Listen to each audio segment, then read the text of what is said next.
मैं संग्राम सिंह हूँ, राणा सांगा। मेरी गिनती युद्धों से नहीं होती, मेरी पहचान शत्रुओं की टूटन से बनती है।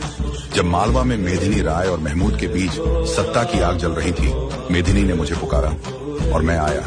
गुजरात और मालवा की संयुक्त सेनाएं गागरोन में मुझसे टकराईं। निर्णय एक था, राजपूत विजयी हुए, मालवा झुका और मेरा प्रभाव बढ़ा। इसके बाद मैंने दिल्ली की ओर देखा, जहां इब्राहिम लोदी बैठा था। खतौली में युद्ध हुआ, लोदी की सेना टूटी, एक राजकुमार बंदी बना।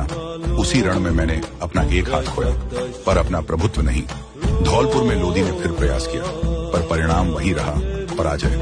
राजस्थान से उसकी सत्ता समाप्त हुई और मेरा प्रभुत्व आगरा की दहलीज तक पहुंचा। ईडर के सिंहासन पर अधिकार का संघर्ष था।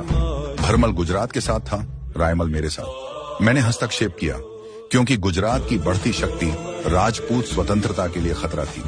मेरी सहायता से रायमल विजयी हुआ और ईडर लौटा अपने स्वामी के पास। फिर मैं गुजरात पर चढ़ा। 40,000 राजपूत मेरे ध्वज के नीचे थे। मारवाड़, वागड़ और मेड़ता मेरे सहयोगी बने। निजाम खान पराजित हुआ। मैं अहमदाबाद के निकट पहुंचा। उत्तरी गुजरात मेरे अधिकार में आया और वहां मेरे सामंत स्थापित हुए। इसी समय बाबर ने भारत में प्रवेश किया। दिल्ली बदली, पर मेरा लक्ष्य नहीं। पृथ्वीराज चौहान के बाद पहली बार मैंने राजपूतों को एक ध्वज के नीचे संगठित किया और आगरा की ओर बढ़ा। बयाना में मुगल पराजित हुए। गागरोन में मालवा का महमूद खिलजी मेरे सामने झुका। वह बंदी बना और विशाल क्षेत्र मेरे अधिकार में आया। मैं इतिहास में इसलिए नहीं हूं कि मेरा शरीर अजेय था। मैं इतिहास में इसलिए हूं क्योंकि घायल होकर भी मैंने सत्ता को चुनौती दी और उत्तर भारत की राजनीति मेरे आगे झुकी।